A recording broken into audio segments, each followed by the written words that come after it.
बिस्मिल्लाहिर्रहमानिर्रहीम जी। आज हमारा जो लेक्चर है वो कोवेरियंस ऑफ टू वेरिएबल्स है, चैप्टर नंबर 14 का। और आपने ये लेक्चर पूरा सुनना है और जो क्वेश्चन इसके रिलेटेड होगा वो आपने कमेंट बॉक्स में बताना भी है, और इसको प्रॉपर पूरा सुने ताकि आपका कॉन्सेप्ट क्लियर हो जाए। होती तो ये बहुत छोटी सी चीज़ें हैं लेकिन हमें इसे समझना पड़ता है। सो पहले हम इसका कॉन्सेप्ट क्लियर कर लेते हैं। Covariance of two variables second year statistics topic है। देखिए, कोवेरियंस ऑफ टू वेरिएबल, जैसे इसके नाम से है covariance of two variables. Variables मतलब वो चीज़ जो बार बार चेंज होती है। और कोवेरियंस कोवेरियंस मीन को का मतलब होता है इकट्ठा करना, जैसे को एजुकेशन, को रिलेशन। कोवेरियंस मीन इकट्ठा। वेरियंस मतलब वेरिएशन को चेक करने के लिए जो हम टूल। तो कोवेरियंस ऐसा फार्मूला होता है, ऐसी टेक्निक होती है जो दो वेरिएबल्स के दरमियान जो है वो वेरिएशन को चेक करती है कि ये दोनों वेरिएबल आपस में कितने वेरिएट पे हैं। इफ़ x1 मैथमेटिकल टॉर, जो इसकी एग्जांपल है x1 y1 x2 y2 that the order pairs okay are n pair of observation on two variable x and y, then the covariance denoted by sxy। हम इसको sxy लिखते हैं इस define S, क्योंकि अगर हम इसको हमने जो है वेरिएंस को हम sx लिख सकते हैं और उसको हम sy लिख सकते हैं। तो इसको इकट्ठा हम sxy लिखते हैं। इसकी जो है वो sxy इसकी नोटेशन है summation x I minus x bar Y i minus Y bar over N, क्योंकि ये कोवेरियंस है। तो ये हमारे पास इसका फार्मूला होता है आई 1 to n, मतलब जितनी ऑब्जर्वेशन है उसके लिए। तो it's a formula of covariance. एक इसका फार्मूला ये है, इनके डिफरेंट फार्मूले हमने सारे ही फार्मूले आप लोगों ने याद करने हैं क्योंकि ये सारे इंपॉर्टेंट होते हैं। If a measurement of the linear mutual variability of the two variables, it is sine reflect the direction of the mutual variability, मतलब म्यूचुअल इकट्ठी। वो कहते हैं जब हमारे पास जो है it measure of linear mutual variability, जब आपने इकट्ठी वेरिएबिलिटी को दो वेरिएबल्स का इकट्ठे को एक साथ मेजर करना होता है दो वेरिएबल्स का, it sign effect the direction. तो उसकी जो साइन है जैसे प्लस माइनस, एक अगर नेगेटिव इन्वर्स जा रहा है और एक पॉजिटिव वाली साइड पे जा रहा है, तो उनकी जो डायरेक्शन है वो of the mutual variability if the variables tends to move in the same direction. तो कहते हैं अगर वेरिएबल दोनों ही सेम डायरेक्शन पे जा रहे हो the covariance is positive. If the variables tend to move in opposite direction the covariance is negative. It can easily expressed. तो इसका ये सेकंड फार्मूला वो फार्मूला भी है और उसकी शॉर्टेस्ट फॉर्म ये भी है, ये फार्मूला भी।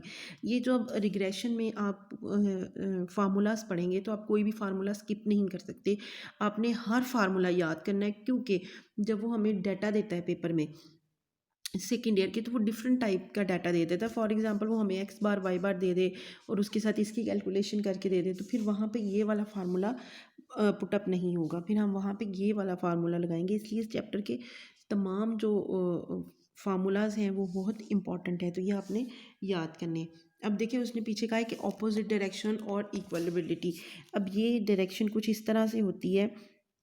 देखिए अगर मैं ये ग्राफ ले रही हूँ, अगर एक्स का ग्राफ ऊपर जा रहा है, ठीक है, ये एक्स की लाइन को डायरेक्शन, और वाई की डायरेक्शन भी आपकी जो है वो ऊपर है, तो यहाँ पे पॉजिटिव रिलेशन होगा। इन दोनों की कोवेरियंस जो है, इनका जो कोवेरियंस है वो क्या होगा, इनका कोवेरियंस आपस में पॉजिटिव होगा। अगर लेकिन फ़र्ज़ करें एक्स की डायरेक्शन डिक्रीज़ हो रही है तो वाई की भी डिक्रीज़ हो रही है, ठीक है, तो इस फॉर्म में भी इनका जो कोवेरियंस है वो पॉजिटिव होगा। लेकिन अगर आपके पास ये चीज़ बन रही है, ठीक है, अगर आपके पास ये चीज़ बन रही है कि आपके पास एक्स की डायरेक्शन ऊपर जा रही है और वाई की डायरेक्शन नीचे आ रही है, मतलब एक के ऊपर है एक की नीचे, तो ये यहाँ नेगेटिव कोरिलेशन होगा, कोवेरियंस होगा। और अगर फ़र्ज़ करें एक्स नीचे आ रहा है और वाई ऊपर जा रहा है, तो भी आपके पास जो है ये वो है नेगेटिव कोवेरियंस होगा। मीन्स उसके कहने का मतलब, अभी उसने बताया था कि पॉजिटिव कोवेरियंस का कब होता है, तो उसने हमें बताया कि जब if the variables tend to move in the same direction, it's mean कि अगर वो दोनों ही बढ़ते हैं, एक्स बढ़ रहा है तो वाई भी बढ़े और एक्स कम हो रहा है तो वाई भी कम हो। जैसे आप कहते हैं कि आपके पास अगर आपकी इनकम बढ़ती है तो आपकी सेविंग्स, अगर आप इसको इस तरह से ले लेते हैं इनकम और सेविंग के डाटे को, इनकम एंड सेविंग, बचतें, अगर आपकी आमदनी बढ़ती है तो आपकी बचत सेविंग भी बढ़ती है, और अगर आपकी आमदनी कम होती है तो आपकी सेविंग भी कम होती है। That is a positive covariance. इनमें पॉजिटिव जो है वो कोवेरिएंस है, वेरिएबिलिटी है। लेकिन अगर फ़र्ज़ करें आपकी quantity demand is a function of price, ये किसका है, प्राइस। आप कहते हैं प्राइस बढ़ती है तो आपकी क्वांटिटी डिमांड कम होती है, और अगर आपकी प्राइस जो है वो कम होती है तो आपकी क्वांटिटी डिमांड ज़्यादा होती है। तो इट्स मीन कि इसमें इनमें नेगेटिव मतलब इन्वर्स नेगेटिव कोवेरिएंस पाया जाता है। अगर हम इसको स्टैटिस्टिक्स के लिहाज से देखें, इकोनॉमिक्सली भी देखें तो भी यही बनता है, लेकिन अब अगर आप स्टैटिस्टिक्स के हिसाब से देखें तो ये इस तरह से इसमें पॉजिटिव है। अगर दोनों बढ़ते हैं तो पॉजिटिव है, दोनों कम होते हैं तो भी पॉजिटिव है, लेकिन एक कम हो और एक ज़्यादा हो जाए तो इसे हम कहते हैं नेगेटिव जो है वो कोवेरिएंस है। ये काफ़ी इंपॉर्टेंट है बच्चों को समझनी। उसके बाद देखें x1 x2 xn y1 are the two series of n observation, कहते हैं दो सीरीज़ हैं।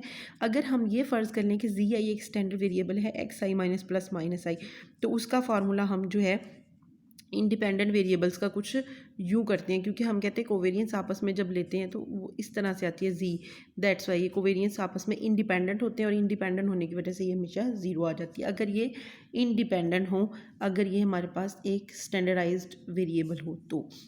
नेक्स्ट हमारे पास है जी least square point estimate of. अभी तक हमने जो भी पढ़ा वो अल्फ़ा बीटा के कॉन्सेप्ट थे कि अल्फ़ा जो है वो पैरामीटर है, इंटरसेप्ट है, और बीटा जो है वो स्लोप ऑफ लाइन है। म्यू ये जो लाइन है fitting of the straight line. लेकिन अब हम उनके फार्मूलाज पढ़ेंगे लीस्ट स्क्वायर पॉइंट एस्टीमेट्स के, कि उनको कैलकुलेट कैसे किया जाता है। तो पहले हमने सारी उसके कॉन्सेप्ट क्लियर किए हैं थ्योरेटिकली, अब हम उसको मैथमेटिकली पढ़ने लगे हैं। उसकी ज़ाहिर बात है जब आपने मैथमेटिकली काम करना होता है तो उसके लिए आपको फार्मूले इक्वेशंस की ज़रूरत होती है। तो अब हम आने लगे हैं फार्मूलाज पे। कहते हैं we now face the problem of estimating the linear regression between a dependent random variable y and an independent varying non random variable x. कहते हैं जब हमने मतलब हम आजकल प्रॉब्लम कब आती है एस्टिमेट लीनियर रिग्रेशन में, जब हमने एक डिपेंडेंट वेरिएबल लेना होता है जो कि निसार कर रहा होता है एक्स पे।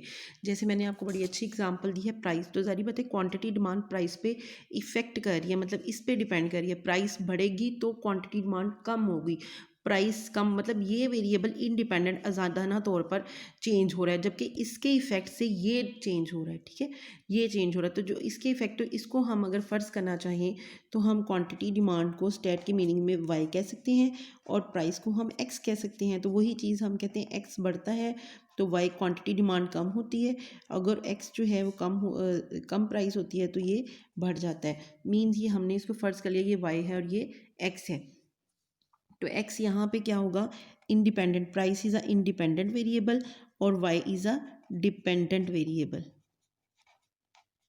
ये आपके पास डिपेंडेंट है और ये आपके पास इंडिपेंडेंट है। ठीक हो गया। अब वो यहाँ से यही कह रहा है कि एक हमारे पास डिपेंडेंट होता है y value which there associate मतलब उन दोनों का रिलेशनशिप आपस में। X a general method of estimating the parameter of regression line is a method of least square which is explain in the following theorem. जो कि उसने थ्योरम में, हम एक्चुअली में अभी थ्योरम नहीं करेंगे, हम जस्ट अभी इनके फार्मूलाज करेंगे। पहला फार्मूला उसने बी का ये दिया है n is equal to summation x y n summation x square minus summation y square. F S C पे जस्ट इसके फार्मूलाज होते हैं। एक फार्मूला वो कहता है बी का ये है, एक फार्मूला हमारे पास डेवलपिंग में ये आ रहा होता है summation x Y i minus N x bar y bar summation x आई का स्क्र माइनस एन एक्स बार, और जो इसका मेन फार्मूला है वो हमारे पास ये चीज़ है। ठीक हो गया, ये एक फार्मूला है जो इसके 1 2 3 और इस एक्स बी की फॉर्म हम स्टैंडर्ड मतलब ऊपर हमारे पास कोवेरियंस रखा जाए और नीचे एक्स का ये देखिए ये वेरियंस चीज़ का फार्मूला एस एक्स स्क्वेयर लिखा जाए, तो ये भी फार्मूला इससे भी बी को हम कैलकुलेट कर सकते हैं। उसके बाद वो कहता है y i minus b x i over n है और y bar minus x bar है। ये इसने एक छोटा सा प्रूफ भी आपके लिए किया हुआ है और इसको हम इस तरह से कर लेते हैं कि ये आपके पास फार्मूलाज है y hat is equal to a plus, और लाइन हमारे पास क्या होती है y is equal to a plus b x.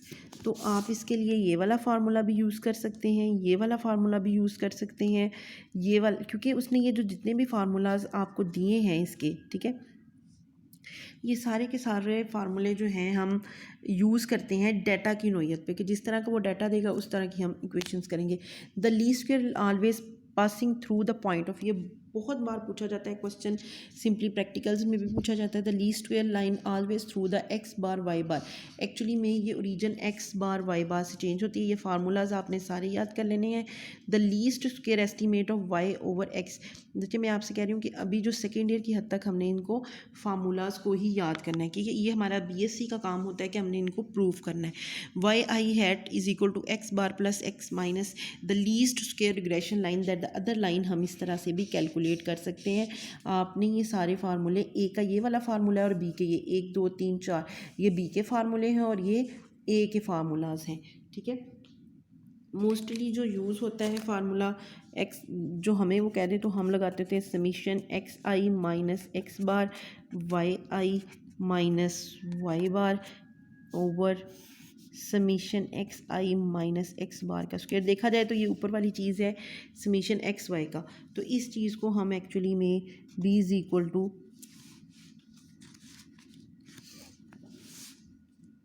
S x y over s x square से, ये भी एक फार्मूला है, ये भी एक फार्मूला है, और ये हम यूजुअली जो आम तौर पे निकालते हैं वो ऐसे ही निकालते हैं y bar minus b x बार। इसके लिए हमें एक्स बार चाहिए होता है, वाई बार चाहिए होता है बी, ठीक है। तो अब हम एक एग्जांपल करके देख लेते हैं इन फार्मूलाज को इम्प्लीमेंट करने के लिए। The following sample of 8 grade point averaging and mark in the matriculations was observed from the student of college। X अब स्कोर है और जीपीए है। फाइंड द लीस्ट उसके line estimate the mean GPA of student score. अब देखिए यहाँ पे आपको इंपॉर्टेंट ये देखना है कि आपने इसमें से एक्स कौन सा रखना है और वाई कौन सा रखना है। अब उसने बोला estimate the mean GPA of student score से, मतलब हम जीपीए मालूम करना चाहते हैं। इसका मतलब है कि जीपी एक्चुअली में यूनिवर्सिटीज़ में होती है स्टूडेंट्स की, तो जीपीए एक्चुअली हम कहेंगे कि स्टूडेंट पे डिपेंड करती है, जारी बात है कि उनके स्कोर्स या मार्क्स कितने आ रहे हैं। तो जारी बात है अगर हम जीपीओ को फाइंड करना चाहते हैं, जीपीओ को एस्टिमेट, तो जो चीज़ एस्टिमेट करना चाहते हैं वो हमारे पास जो है वो वाई होगी और जिस पे डिपेंड करिए वो एक्स। तो अब हम जीपीए को वाई रखेंगे और इसको एक्स रख देंगे, ठीक हो गया। नेक्स्ट देखें जी, the estimating regression line y hat, ये हमारे पास रिग्रेशन लाइन है, एक्स हमारे पास है, वाई, ये हमने इसको एक्स और वाई का नाम लिख के इन वैल्यूज़ को आगे ले लिया है। आपने सेम इसी तरह 2 कॉलम्स लिख लेने हैं। उसके बाद आप अपनी इक्वेशन लिखें। उसने ये वाला फर्स्ट फार्मूला लगाया है एन समीशन एक्स आई वाई। इस फार्मूले को अगर समझे तो पहले हमें एक्स वाई का जो है वो मल्टीप्लिकेशन चाहिए, तो हम एक्स वाई को मल्टीप्लाई करेंगे आपस में और ये वाला ये कॉलम बना लेंगे। 480 को 2.7 से मल्टीप्लाई करेंगे तो ये रकम आ जाएगी। पहले हमने एक्स को वाई से मल्टीप्लाई करके ये वाला फार्मूला बन लिया, फिर हमने एक्स का स्क्वायर ले लिया, एक्स का स्क्वायर ले लिया तो ये। अब हमें चाहिए एन समीशन एक्स आई, फिर हमने इस पूरे कॉलम को प्लस कर लिया और ये जो रकम बनी वो समीशन एक्स आई वाई आई है, ठीक है। इस पूरे कॉलम को जमा किया, सम अप किया, तो ये वाला जो पॉइंट है वो है समीशन एक्स स्क्वायर। इस पूरे सम को जमा किया इस पूरे कॉलम को, तो ये समीशन वाई आई बना, और इसको पूरा सम किया तो ये समीशन एक्स आई बन गया, मतलब पूरे कॉलम को जमा कर लिया। अब हमें एन कितना है, एन जी उसने हमें बताया है आपके पास 8 है, 1 2 3 4 5 6 7 8 स्टूडेंट्स की उसने ली है स्टडिंग, तो हमने एन की जगह रख लिया 8। फिर हमारे पास समीशन एक्स आई वाई आई होना चाहिए था, तो हमने ये वैल्यूज़ यहाँ पे पुट कर ली। पुट करके हम इसको मल्टीप्लाई डिवाइड करेंगे तो हमारे पास ये आंसर देखें, ये वाली वैल्यूज़ यहाँ पे रख ली। आपको चाहिए समीशन एक्स आई, तो हमने इस समीशन इसको जमा किया, ये वाली वैल्यू समीशन एक्स आई है तो इसे यहाँ पे पुट कर लिया। समीशन वाई आई चाहिए तो हमने वाई के कॉलम को जमा किया और इसे यहाँ पे पुट कर लिया समीशन वाई आई की जगह पे। क्योंकि फार्मूला, अगर आपको स्टैटिस्टिक्स में फार्मूले अच्छे से आते हैं तो हमें जिस उसमें पुटिंग और फार्मूला कैलकुलेट करना आना चाहिए, आपको क्वेश्चन इजीली हो जाता है। एन की जगह हमने 8 पुटअप किया, समीशन एक्स आई का स्क्वायर ये अलग से है, और बच्चे ये समीशन एक्स आई का होल स्क्वायर है। इसका मतलब ये वाली 4320 जो वैल्यू है वो आपने यहाँ पे रखनी है और इनका स्क्वायर कर देना है। फिर आपने क्या करना है कि आपने सबसे पहले मल्टीप्लिकेशन का अमल करके इनको अलग अलग कर लेना है, फिर नीचे वाली सॉल्व करके ऊपर नीचे डिवाइड करना है, तो आंसर आ गया 0.043435। ओके, नेक्स्ट ए कैसे कैलकुलेट करना है, आप ये फार्मूला लगा लें, समीशन ये नहीं लगाना तो फिर आप ये वाला लगा लें, ये वाला में समीशन वाई एक्स रखें तो ये आंसर। अगर आपने बच्चे ऐसे नहीं निकालना ए, तो आप ऐसे भी निकाल सकते हैं, y bar over summation y bar के लिए आपको summation y i over n चाहिए होगा, और एक्स बार के लिए आपको समीशन एक्स ओवर एन चाहिए होगा, जो कि ऑलरेडी आपके पास मौजूद है। एक्स आई है, ये आ जाएगा, एक्स आई है हमारे पास 430 ओवर एन है 8 एक्स बार के लिए, और वाई बार निकालने के लिए आपके पास है 24.8 ओवर 8। अब इनमें से एक्स बार वाई बार ले लें और यहाँ पे पुट कर लें, बी की वैल्यू आपके पास निकल चुकी है 0.00435, आप पुट करेंगे तो आपके पास आंसर आ गया।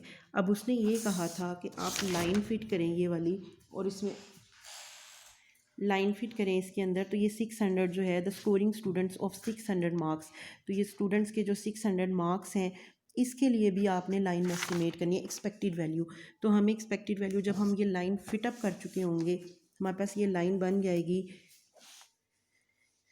y hat is equal to 0.751 plus 0.00435, that is x। x वो कह रहा है कि हमें 600 अगर एक स्टूडेंट के मार्क्स हैं तो उसकी GPA कितनी होगी। तो इसमें हमारे पास रिग्रेशन लाइन में बेस्ट जो हमारी बेस्ट फिटिंग में यही बात होती है कि वो हमें किसी भी पॉइंट के लिए पूछ ले, हमने जस्ट वहाँ x की वैल्यू पुटअप करनी है और हमारे पास y की GPA आ जाएगी। x is equal to 100, y hat के नीचे 600 लगाया, जब आपने इससे मल्टीप्लाई करेंगे तो आंसर आ जाएगा 3.3, मतलब जो बच्चा 600 स्कोर होंगे उसकी GPA 3.361 होगी। जैसे इन्होंने 600 के लिए दिया है, मैं अगर 700 के लिए दूँ तो आप पुट कर लेंगे, या 650 के लिए दूँ तो आप पुट कर लेंगे, इससे पीछे वैल्यू और इससे अगली भी।